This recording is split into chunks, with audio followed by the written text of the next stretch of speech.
நம்ம வீட்டு சமையல் அறையில் அன்றாடம் பயன்படுத்திய உணவுப் பொருட்களில் ஒன்று வெந்தயம்.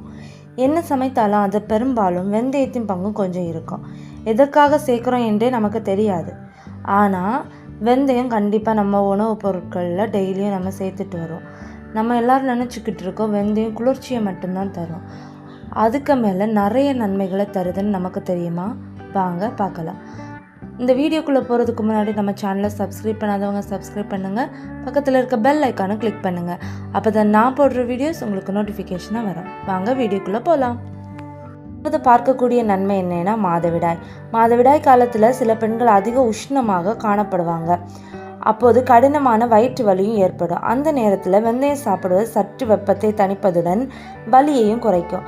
மாதவிடாய் சுழற்சி நிற்கும் காலகட்டத்தில், அதாவது 40 வயதுள்ள பெண்களுக்கு உடல்நிலை மோசமாக இருக்கும். அவர்களுக்கும் அதிக உடல் வெப்பம் இருப்பது போன்று உணர்வு இருக்கும். அப்போது முளைக்கட்டிய வெந்தயத்தை சாப்பிட்டால் சூடு தணிவதுடன் அந்த பிரச்சனையும் தீண்டுவிடும். இந்த பிரச்சனைக்கு வறுத்த வெந்தயத்துடன் சர்க்கரை அல்லது வெல்லம் சேர்த்து சாப்பிட்டால் நல்ல பலன் கிடைக்கும். இரண்டாவது, செரிமானம். ஜீரண கோளாறால் அவதிப்படுபவர்கள் வெந்தயத்தை சாப்பிடலாம்.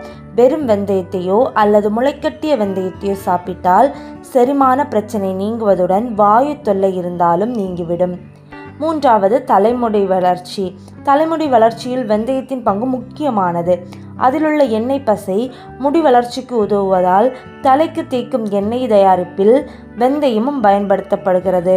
மேலும் இது முடி உதிர்தலை தடுக்கிறது. அதாவது சிறுநீர் பிரச்சனை.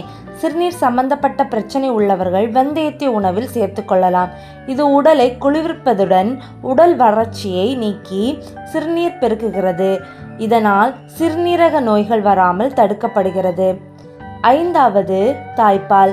வெந்தயத்தை பாலில் போட்டு நன்றாக காய்ச்சி சிறிது சர்க்கரை சேர்த்து கலந்து குடித்து வந்தால் தாய்ப்பால் சுரக்கும்.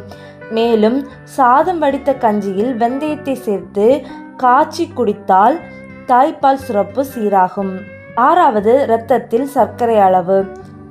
வெந்தயம் சீரற்ற உணவு பழக்கம் காரணமாக இரத்தத்தில் அதிகரித்த சர்க்கரை அளவை கட்டுப்படுத்தி சர்க்கரை நோய் ஏற்படுவதை தடுக்கிறது. இதிலுள்ள நார்ச்சத்து கார்போஹைட்ரேட் அளவை குறைத்து இரத்தத்தில் சர்க்கரை அதிகரிப்பை தடுக்கிறது. ஏழாவது, மலச்சிக்கல்.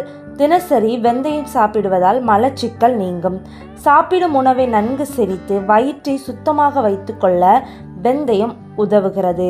மூலநோய் உள்ளவர்கள் இந்த வெந்தயத்தை சாப்பிட்டு வந்தால் மலச்சிக்கல் நீங்கி மூலநோய் வராமல் தடுக்கலாம்.